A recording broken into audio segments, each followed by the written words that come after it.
Chocolate? Chocolate!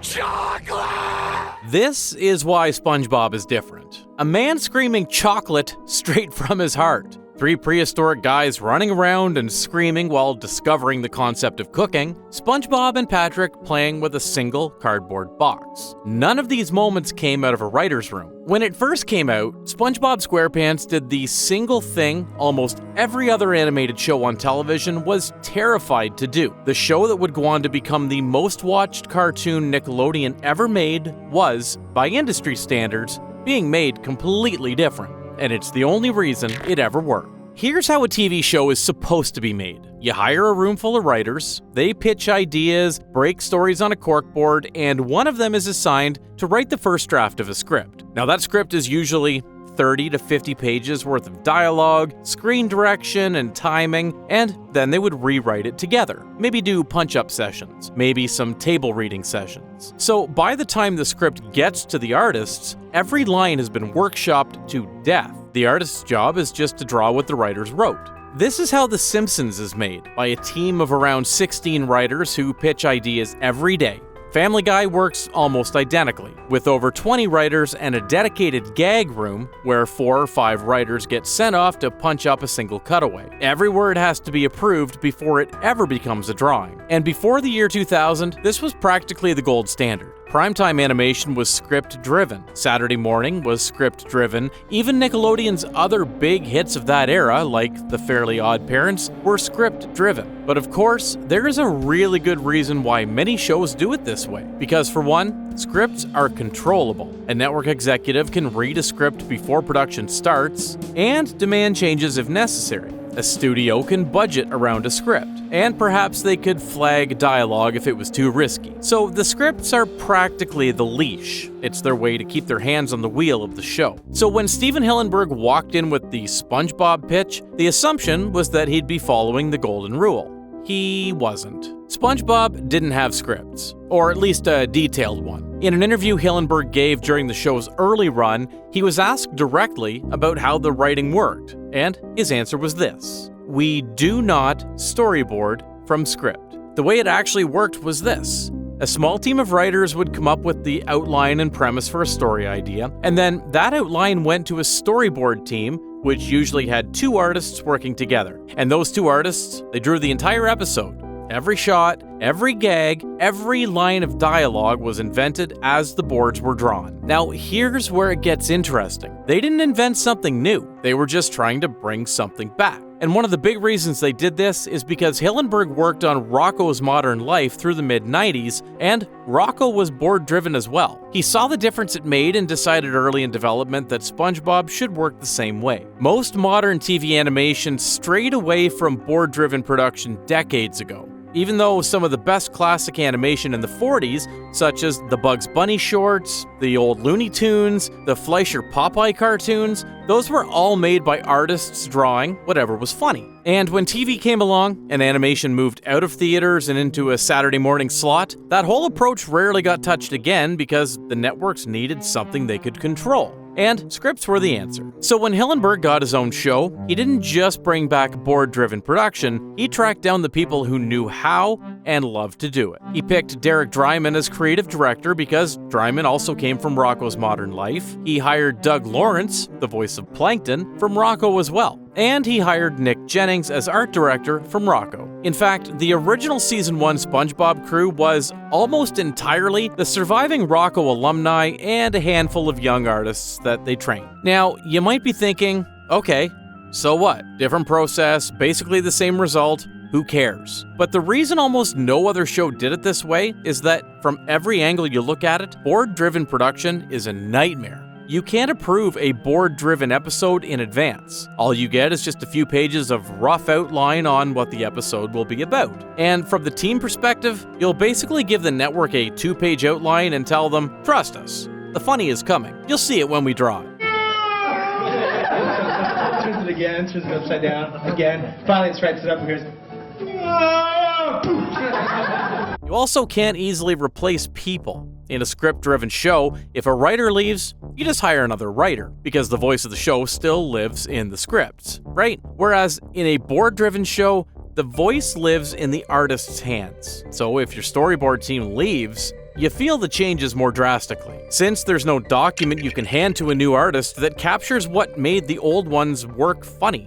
It's all in the drawing. And this is exactly why the approach mostly died out after the golden age of theatrical animation. Modern TV moved to scripts because scripts scale. You can run a script-driven show with interchangeable parts. You can't do that with boards. Boards are bespoke. They depend on the specific cartoonist holding the pencil.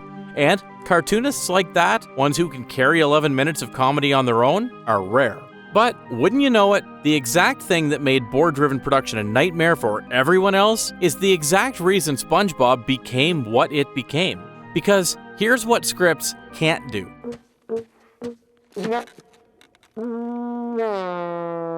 Now, pull up your phone and scroll through the SpongeBob memes you've seen in the last month. Almost every single one is a frame that comes from a few-second clip with SpongeBob screaming with his eyes bulging out, or Patrick's genuine expression for something stupid, or Squidward staring out the window and being jealous of people having fun. Almost none of them are a line.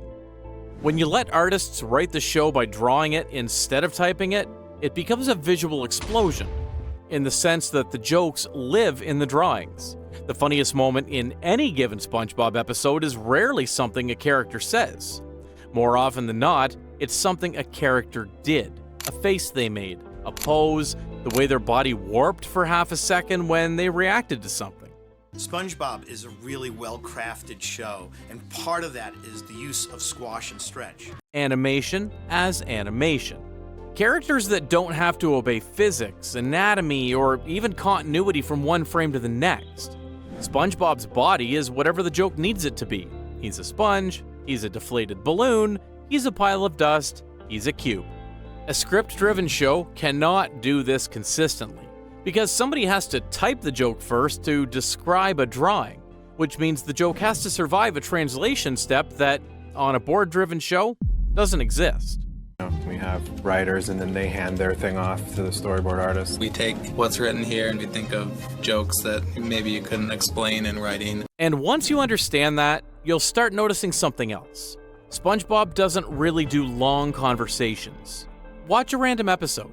Count the dialogue exchanges that go more than 5 or 6 back and forths. They're almost non-existent. Since the show isn't built on conversation, the characters don't talk to each other so much as they react at each other. And the wild part is, once a show is built like this, the limits come off in a different way. Because if you don't have continuity, you don't have lore. You don't have long arcs. And the comedy lives entirely in characters reacting visually to whatever weird situation they're dropped into. So what you've actually built is a sketch show. If you think about it, SpongeBob is essentially Saturday Night Live with the same 10 cast members for 25 years. One week the show is a courtroom drama, the next week it's a horror movie about a snail disease, the next week it's an employee training video, next week it's an underdog story about a marching band. Every one of those uses the same characters, none of them affect the next episode. Squidward doesn't remember any of it, SpongeBob never grows, Mr. Krabs is always greedy, Patrick is always Patrick. And because they're locked, you can drop them into anything and the show works. Because the comedy is the collision between who these characters are and the absurd situation they've been dropped into. But here's the thing about sketch shows. They only work if the characters are rigid. The moment SpongeBob stops being SpongeBob, the whole bit dies. The audience needs to know exactly who's standing in the middle of the chaos so they can enjoy watching the chaos happen to them. Which is the part of this that almost nobody who watches SpongeBob actually thinks about. Hillenburg had rules. Famous, unbreakable rules. Which are, SpongeBob never gets his boating license, SpongeBob has no romantic interests, Pearl's mother is never revealed, the Krabby Patty formulas stay secret, no spin-offs, no crossovers, no SpongeBob as a kid in school. Because the only thing keeping the universe coherent is the locked-in identity of the characters in the world. You let Pearl's mom show up once, and now you've created lore. You let SpongeBob get his license, and now SpongeBob has changed. You let SpongeBob have a girlfriend, and suddenly he's a sitcom protagonist with a relationship arc.